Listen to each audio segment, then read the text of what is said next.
मुङलान गएका मान्छेलाई बोलाएर सिमानामा राखेका थियो राजाले।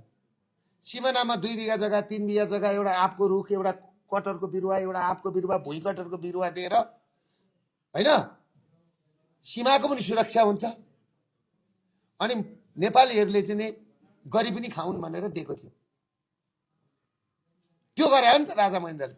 अब त्यस पछाडि के गर्नुभयो राजा महेन्द्रले भन्दाखेरि झापा मोरङ सुनसरीमा पाटा हुन्थ्यो, विराटनगर जुटमेल, सिरा सप्तरी धनुषामा सुर्ती हुन्थ्यो, जनकपुर चुरोट कारखाना, मान्छेलाई रोजगारी। यता उसमा यो हरिवनतिर तपाईको चाहिँ नि उखु हुन्थ्यो, त्यहाँ चिनी मिल। अब नेपालीहरूले चाहिँ नि कपडा लाउने भयो भनेपछि हिटौडा कपडा उद्योग। अब नेपालीहरूले लाई औषधि उपचार गर्नुपर्छ है भनेपछि वीर हस्पिटल, टिचिङ हस्पिटल, हरेक अञ्चल अञ्चलमा हस्पिटल। अब नेपालीहरू पढ्छन् है, शिक्षित हुनुपर्छ भनेर राजा महेन्द्रका पालामा हैन 850 वटा स्कुल बनेका। आज ती स्कुल सबै बन्द हुँदैछन् विद्यार्थी नभएर। ल्याए गणतन्त्र राजा महेन्द्रको पालामा हैन।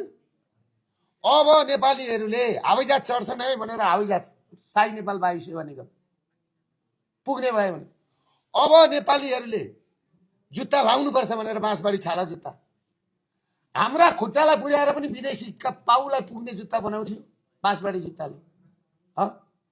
त्यो जुत्ता कारखानाको जग्गा छ नि, अरुण चौधरीले मैले कुरो उठाएपछि फिर्ता गरेको होइन माधवजी, हो कि होइन?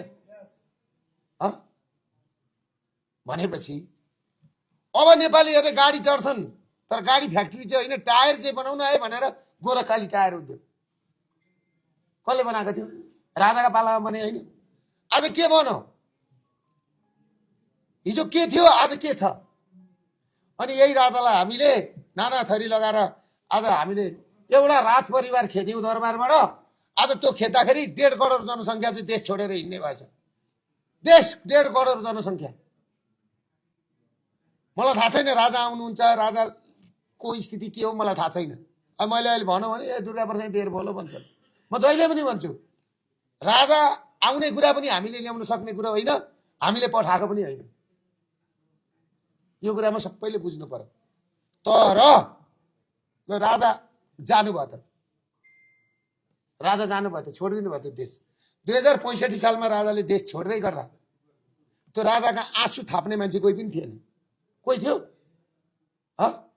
राजाले राज परिवारले हुर्काएको रुकमंगत कटवाल त आर्मीको चिफ हुनुहुन्थ्यो, हो कि होइन? कतिलाई प्रधान न्यायाधीश बनाए, कतिलाई प्रधानमन्त्री बनाए, कतिलाई मन्त्री बनाए राजाले बनाउनु भएको हो नि त।